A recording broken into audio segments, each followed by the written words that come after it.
दोस्तों government staff के एक नए और फ्रेश वीडियो में आपका बहुत बहुत स्वागत है। दोस्तों मोदी सरकार तीसरी बार शपथ ग्रहण कर चुकी है और सरकार अब जुलाई महीने के अंत में पूर्ण आम बजट पेश करने वाली है जो वर्ष 2024 और 25 के लिए होगा।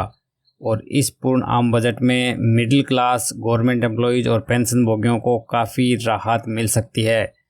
तो इस वीडियो में देखेंगे कि सरकार किन किन मुद्दों पे गवर्नमेंट एम्प्लॉयज़, मिडिल क्लास और पेंशन भोगियों को फ़ायदा पहुंचा सकती है। तो जो महत्वपूर्ण मुद्दे हैं वो है मिडिल क्लास को राहत देने का, बेरोज़गारी और रोज़गार का, इनकम टैक्स स्लैब में बदलाव का, सेक्शन 80C में बदलाव का, स्टैंडर्ड डिडक्शन में बदलाव का, साथ में कर्मचारियों की तरफ से उठाया जा रहा जो सबसे प्रमुख मुद्दा है वो है 8वां पे कमीशन, उसके लिए गठन का, और जो डिफेंस के पेंशन भोगी है उनके लिए 1 रैंक 1 पेंशन 3 जो जुलाई 2024 में ड्यू है उसके रिवीजन के रिगार्डिंग भी बात इस वीडियो में करेंगे। तो वीडियो को शुरू से अंत तक पूरा देखिए।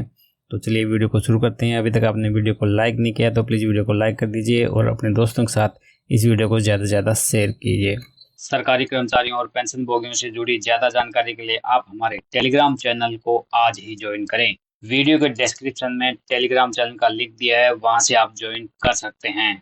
तो दोस्तों मोदी सरकार शपथ ग्रहण के बाद जुलाई के अंत में आम बजट 2024 और 25 का पेश किया जाना है। इसके लिए सरकार ने बजट पूर्व जो मीटिंग्स होती है यानी प्री बजट मीटिंग्स है वो करना शुरू कर दिया है। बैठकों का दौर जारी हो गया है। विभिन्न स्टेक होल्डर के साथ सरकार मीटिंगें करेगी और उनकी राय लेगी और इन सब बातों को ध्यान में रख के ही सरकार जो बजट 2024-25 है वो फाइनल करेगी।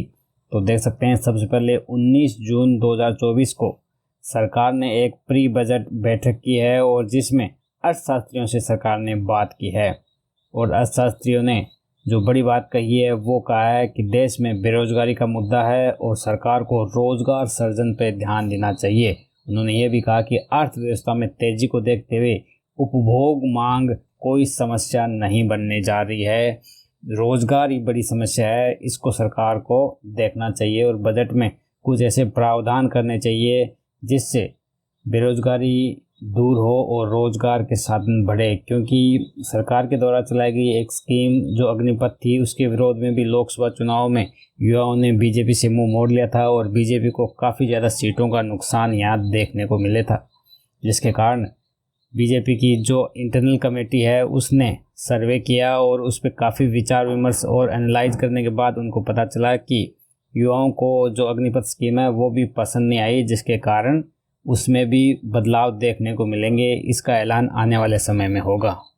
और दूसरा जो मुद्दा है वो सरकार के लिए रहेगा मिडिल क्लास को राहत देने की।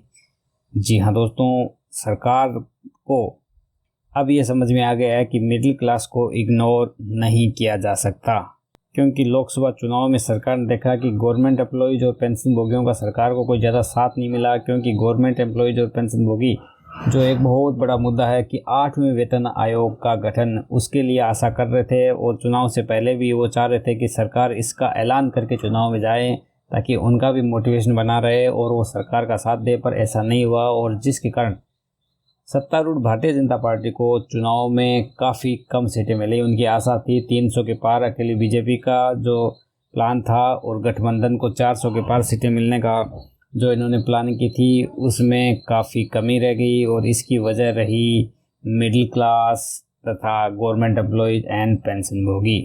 तो इस बार सरकार मिडिल क्लास को बजट में खुश करने की पूरी कोशिश करेगी। तो वीडियो में आगे देखेंगे कि मिडिल क्लास को किस तरह की राहत दे के सरकार खुश कर सकती है। तो दोस्तों अगला जो बेनिफिट सरकारी कर्मचारियों और पेंशन भोगियों को मिल सकता है वो है इनकम टैक्स स्लैब में बदलाव करके 10 लाख तक की आय वालों को टैक्स में बड़ा फ़ायदा देने वाली है सरकार। जी हाँ दोस्तों, 10 लाख तक की आय वाले जो कर्मचारी और पेंशन भोगी या फिर जो आम आदमी हैं वो मिडिल क्लास की श्रेणी में आते हैं, इनको टैक्स में बड़ा बेनिफिट दिया जाने वाला है।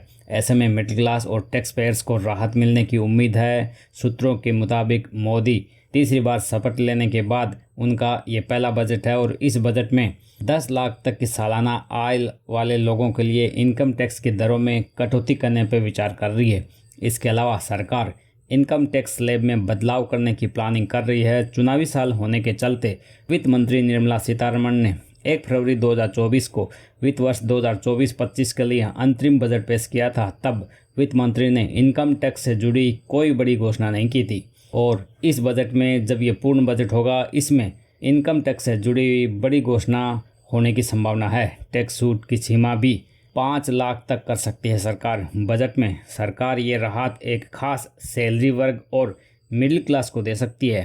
सूत्रों के हवाले से बताया जा रहा है कि सरकार इनकम टैक्स छूट की सीमा को जो वर्तमान में 3 लाख है उससे बढ़ाकर 5 लाख रुपए तक कर सकते हैं। यह बदलाव केवल नई टैक्स रिजीम के तहत इनकम टैक्स रिटर्न भरने वालों पर ही लागू होगा। इस प्रकार के बदलाव सरकार की तरफ से किए जाने के संकेत मिल रहे हैं। और अगला जो बेनिफिट कर्मचारियों और पेंशन भोगियों या फिर मिडिल क्लास को दे सकती है वो है सेक्शन 80C। जी हाँ दोस्तों, सेक्शन 80C में रिवीजन की पूरी संभावनाएं हैं क्योंकि जब से मोदी सरकार बनी है वर्ष 2014 से सरकार ने सेक्शन 80C की जो लिमिट थी 1.5 लाख रुपए सालाना इन्वेस्टमेंट की, उसमें कोई भी बदलाव नहीं किया है। जबकि हर साल tax payers, middle class, pension भोगी सभी उम्मीद करते हैं कि 80C की लिमिट में कुछ बढ़ोतरी हो जाए ताकि उनको टैक्स सेविंग में कुछ बेनिफिट मिल जाए। महंगाई बढ़ने के बावजूद सरकार ने पिछले 10 साल में सेक्शन 80C की लिमिट में किसी प्रकार का बदलाव नहीं किया है। सूत्रों के मुताबिक इसमें बदलाव से न केवल टैक्स पेयर्स को महंगाई से निपटने में मदद मिलेगी जबकि ELSS, tax saver, FDs, PPF जैसे सेविंग्स स्कीम्स में बचत और निवेश को भी बढ़ावा मिलेगा। सेक्शन 80C की वर्तमान लिमिट है 1.5 लाख रुपए एक साल में आप बचा सकते हैं। कई लोग वित्त वर्ष खत्म होने से पहले टैक्स बचाने के लिए निवेश करना शुरू करते हैं। सेक्शन 80C के तहत आपकी टोटल इनकम से 1.5 लाख रुपए की कटौती का दावा कर सकते हैं। आसान भाषा में समझें तो ये कह सकते हैं कि हम सेक्शन 80C के माध्यम से अपनी जो टोटल टैक्सेबल इनकम है उनमें से 1.5 लाख रुपए तक की इन्वेस्टमेंट करके वो रकम कम करवा सकते हैं। और ये रकम टर्म इंश्योरेंस, 5 साल की FD और सीनियर सिटीजन सेविंग स्कीम्स के तहत और भी अन्य कई जो योजनाएं हैं उनमें निवेश करके इस योजना का फ़ायदा ले सकते हैं। और इस बार के बजट में सरकार जो 1.5 लाख की लिमिट है इसको बढ़ा के 2.5 लाख रुपए तक कर सकती है। यहाँ कर्मचारियों को अतिरिक्त 1 लाख रुपए की जो इनकम है उस पर टैक्स का बेनिफिट मिलने की पूरी संभावनाएँ हैं। अगला बेनिफिट जो सरकार दे सकती है वो है स्टैंडर्ड डिडक्शन। जी हाँ दोस्तों, स्टैंडर्ड डिडक्शन भी काफ़ी सालों से 50,000 रुपये पे फिक्स हो रखा है। सरकार इसे 50,000 से बढ़ाकर 75,000 रुपये तक करने पर विचार कर रही है। स्टैंडर्ड डिडक्शन में अतिरिक्त 25,000 रुपये की यहाँ टैक्स सेविंग में बेनिफिट कर्मचारियों, पेंशन भोगियों या फिर यूँ कहें कि मिडिल क्लास टैक्स पेयर्स को मिलने की संभावना है। और उसके बाद जो लगभग 50 लाख केंद्रीय कर्मचारी और 60 लाख पेंशन भोगियों का है वो है 8वां पे कमीशन। जी हाँ दोस्तों, सरकार ने महसूस किया है कि चुनाव में अगर जाने से पहले 8वें पे कमीशन के गठन का यदि ऐलान कर देती तो इस बार जो मोदी का नारा था BJP या NDA 400 के पार वो पॉसिबल हो सकता था, वो संभव हो सकता था। पर सरकार ने इसमें कंजूसी की और जिसके चलते कर्मचारी वर्ग और पेंशन भोगी वर्ग या फिर यूँ कहें कि मिडिल क्लास है उनकी सरकार के प्रति उदासीनता रही और उन्होंने लोकसभा चुनाव में सरकार के पक्ष में कम मतदान किया, जिसका खामियाजा भारतीय जनता पार्टी को भुगतना पड़ा।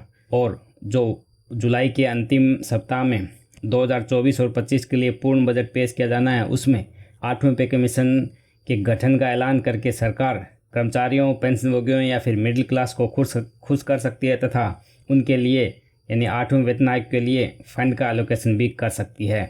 उसके बाद जो बड़ा बेनिफिट मिल सकता है वो मिल सकता है एक्स सर्विसमैन को। जी हाँ दोस्तों, सेना के जो जवान हैं वो रिटायर होते हैं, जो एक्स सर्विसमैन होते हैं उनको 1 रैंक 1 पेंशन स्कीम है उसका तीसरा रिवीजन 1 जुलाई 2024 से ड्यू है।